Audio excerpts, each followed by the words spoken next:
When you throw a shirt in the wash, you don't just take it out and wear it damp and creased. You dry it and iron it so it looks the best it can be. The wash is only step one. Retention on YouTube is the same, because uploading your video is only the beginning. After upload, there are actually some things you can do to your videos which will iron out your results and increase your average viewer percentage. Starting with this underused feature, the YouTube editor. If you have a retention graph that looks like this, great retention, right? And then, oh, the last 10 seconds crash. No problem, fire up the YouTube editor. Click trim, select the part of the video that's killing your attention and clearly nobody cares about, and then just move the blue bar on the right to cut the ending.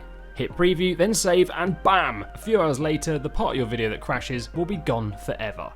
You just stopped your video crashing as much. It's not just for the end of videos either. You can go through your videos and look for the places where people skip, and then just go and cut them out by hitting split after you've hit trim, and then positioning it. And the cool thing about this is, if you ever want to try something new in your content, and it does end up hitting your attention, then you can just come back and cut it out. And if you're wondering, well, will doing that affect the algorithm? The video I showed you continued to pick up views after it was edited. In fact, it got a little bit faster. And just make sure that whatever you cut still means the video runs smoothly. For those of you using intro stingers and logos at the start, you'll probably find that's the first place to use the editor. Now, the second thing that's going to help you with retention, your chapters. So this is something I want you to make your own mind up on, as for some channels, it just might not be the right solution depending on your content. These video chapters people can click on to skip to the part of the video they care about can cause your attention to do this. You see that? Dips and peaks. Now, you probably do this when you watch a video. You hit play, you watch some, you then run your mouse over the play bar and see what's coming, right? And then you either stick with the video or just skip to the chapter you want to watch. Using these can backfire for a creator, like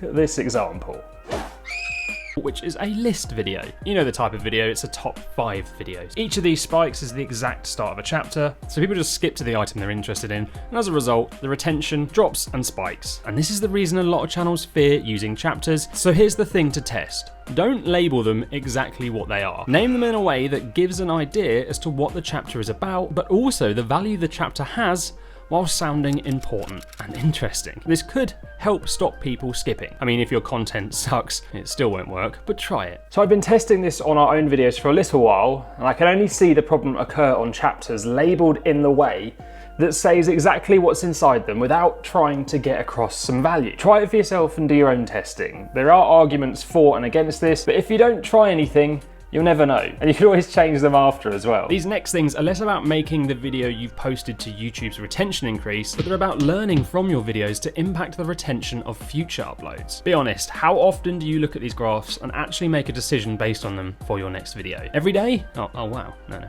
Oh, every week, you said. That's still quite good. You didn't mean that, did you? You meant never, didn't you? That's because these things are flipping confusing.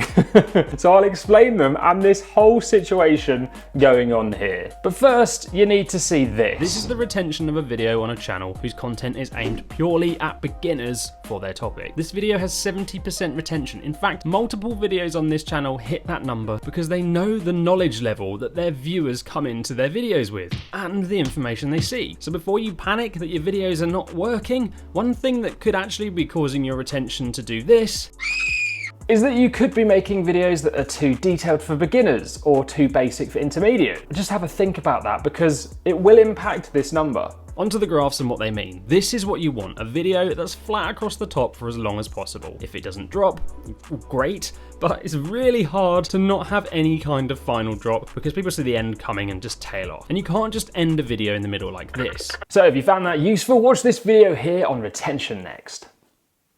No, too soon? I call this graph the Cliffs of Dover. You see that? There's loads of flat land on the Cliffs of Dover, followed by a big old drop.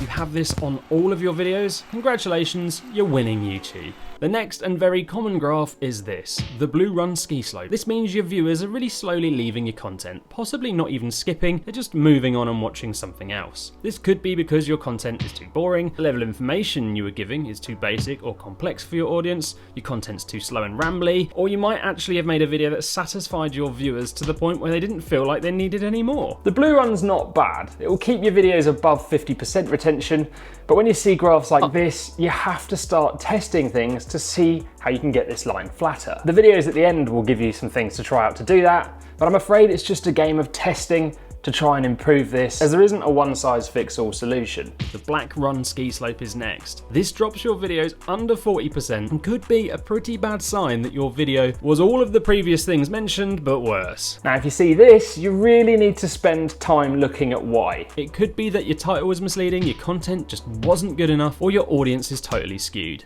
The speed bumps are next. Graphs that go up and down means people are skipping entire sections to the bit they actually care about. This is a really good graph to learn from, because you can look at the part of the video they're skipping to and get a really clear picture of what the viewers care about around that topic. So you could potentially make a video on these topics at a later date, knowing exactly how to structure the content. I think this is probably the best graph to read, because it makes things so obvious. Don't fear trying something new in your videos to rescue your attention. If your new idea doesn't work, you can just cut it out and then cross it off the list of things to try and focus on something else that might work. And with that attitude, you will move forward here. I'd also like to introduce you to relative audience retention. So this shows you how your video is performing compared to all videos of similar lengths on YouTube. To find it, click on a video in the YouTube Studio, then select Analytics, scroll down and you'll see this graph. Click See More, then select Relative Audience Retention. So what you can see now is how your video performs versus others by the minute. In this example, the beginning gets off to a pretty good start and is classed as above average. Really, you want to get as close to high as you can. Then it dips in the middle, and then it takes a little bit of a drop. You want to be above average or high across your whole video. If you are below average, you really need to work on that. Sometimes the traditional retention metric might seem low, but in the grand scheme of things, using this data, it might not be as bad as it looks. So if you want to turn your graphs more like this, then watch this playlist here.